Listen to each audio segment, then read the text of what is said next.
പ്രിയപ്പെട്ട സുഹൃത്തെ നമസ്കാരം. JDS കറണ്ട് അഫേഴ്സിലേക്ക് സ്വാഗതം. ഇന്ന് ഒക്ടോബർ 10 ലേറ്റസ്റ്റ് കറണ്ട് അഫേഴ്സുമായി JDS കറണ്ട് അഫേഴ്സ്. ഏതൊരു കോമ്പറ്റേറ്റീവ് എക്സാമിലും കറണ്ട് അഫേഴ്സിന് വളരെയധികം പ്രാധാന്യം ഉള്ളതുകൊണ്ട് നമ്മൾ ഓരോ ദിവസവും കറണ്ട് അഫേഴ്സിന് വേണ്ടി കുറച്ച് സമയം മാറ്റിവെക്കണം. നമ്മുടെ ടൈം മാനേജ്മെന്റ് ഓരോ വിഷയത്തിലും പെർഫെക്റ്റ് ആണെങ്കിൽ നമുക്ക് തീർച്ചയായിട്ടും ഏതൊരു കോമ്പറ്റേറ്റീവ് എക്സാമിലും നന്നായിട്ട് പെർഫോം ചെയ്യാൻ സാധിക്കും. ഇവിടെ ഈ വീഡിയോ ഓരോ ദിവസവും ലേറ്റസ്റ്റ് ആയിട്ടുള്ള കറണ്ട് അഫേഴ്സ് നൽകാൻ ശ്രമിക്കുന്നു. ഈ വീഡിയോ കണ്ടിട്ട് ഇഷ്ടപ്പെടുകയാണെങ്കിൽ ഈ ചാനൽ സബ്സ്ക്രൈബ് ചെയ്യാനും ഷെയർ ചെയ്യാനും മറക്കരുത്.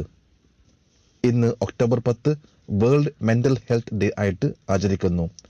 World mental health day October 10 1992 ആദ്യമായിട്ട് ആഘോഷിച്ചത്. 2021 തീം ആണ് mental health in an unequal world.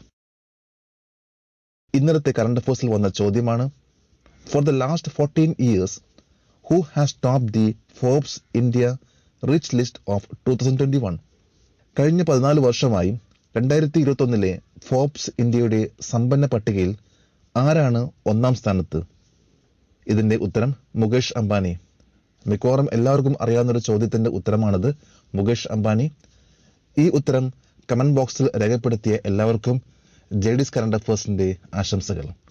നമുക്ക് ഇന്നത്തെ ലേറ്റസ്റ്റ് ആയിട്ടുള്ള വാർത്തകളിലേക്ക് പോകാം. Who won the 45th Vayalar Ramavarma memorial literary award? 45ാമത്തെ വയലാർ രാമവർമ്മ സ്മാരക സാഹിത്യ പുരസ്കാരം നേടിയത് ആര്? ബെന്യാമിൻ. ബെന്യാമിന്റെ നോവലായ മാന്തളിലെ 20 കമ്മ്യൂണിസ്റ്റ് വർഷങ്ങൾ 45ാമത്തെ വയലാർ രാമവർമ്മ സ്മാരക സാഹിത്യ പുരസ്കാരം നേടി. വയലാർ രാമവർമ്മ മെമ്മോറിയൽ ട്രസ്റ്റ് ആണ് ഈ അവാർഡ് നൽകുന്നത്. 1977 ഈ അവാർഡ് നൽകാൻ തുടങ്ങിയത്. ലളിതാംബിക അന്തർജനമാണ് ആദ്യമായിട്ട് ഈ അവാർഡ് കരസ്ഥമാക്കിയത് അഗ്നിസാക്ഷി എന്ന കൃതിക്ക്. Which college won the second national ADR competition 2021 organised by the Kerala law academy moot court society? Kerala law academy moot court society സംഘടിപ്പിച്ച രണ്ടാമത്തെ ദേശീയ ADR മത്സരം 2021 ഏത് കോളേജ് നേടി?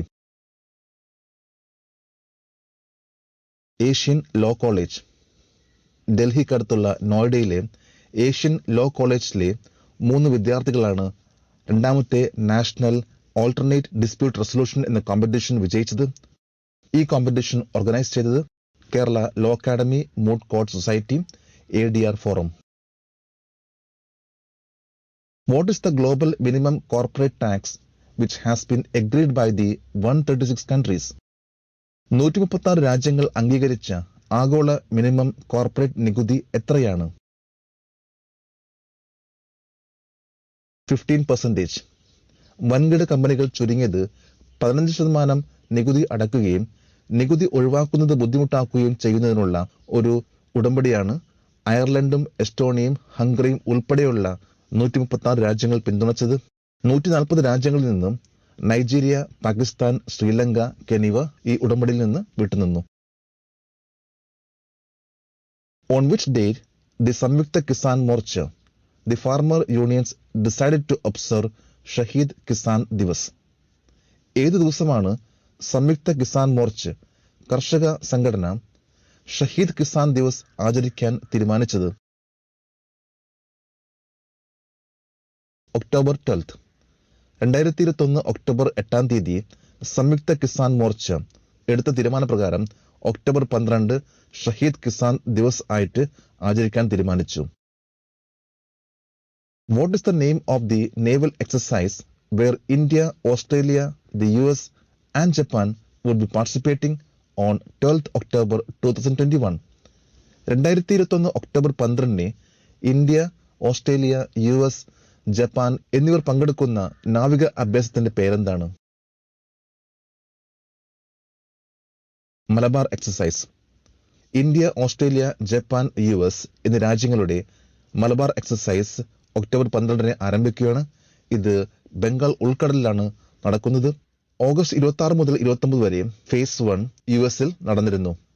മലബാർ എക്സസൈസ് ആദ്യമായിട്ട് തുടങ്ങിയത് 1992-ലാണ്.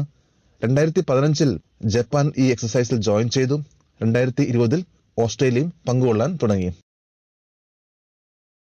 67th Wildlife Week valedictory function was held at which place on 8th October 2021? 67ാമത്തെ wild life week valedictory function 2021 October 8-ന് ഏത് സ്ഥലത്താണ് നടന്നത്? National zoological park, Delhi.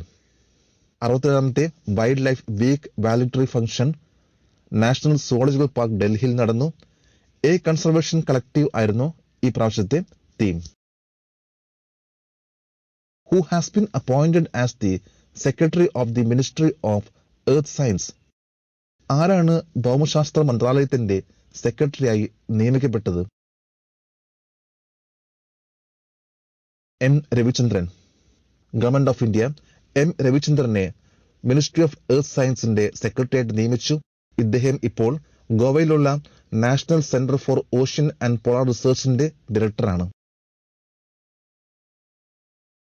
ഇന്നത്തെ കറണ്ട് അഫയേഴ്സിലെ ചോദ്യമാണ്, what is the name of UNESCO's state of the education report SOER for India? ഇന്ത്യക്ക് വേണ്ടിയുള്ള യുനെസ്കോയുടെ സ്റ്റേറ്റ് ഓഫ് ദി എഡ്യൂക്കേഷൻ റിപ്പോർട്ടിന്റെ പേര്. 3 ഓപ്ഷൻസ് ആണുള്ളത്. ഇതിൽ ഉത്തരം അറിയാമെങ്കിൽ ഇന്നത്തെ കമന്റ് ബോക്സിൽ രേഖപ്പെടുത്താം. നാളത്തെ കറണ്ട് അഫയേഴ്സിൽ ഇതിന്റെ ഉത്തരം ഉണ്ടായിരിക്കുന്നതാണ്. JD's കറണ്ട് അഫയേഴ്സ് ഏറ്റവും ലേറ്റസ്റ്റ് ആയിട്ടുള്ള കറണ്ട് അഫയേഴ്സ് ആണ് നൽകിയത്.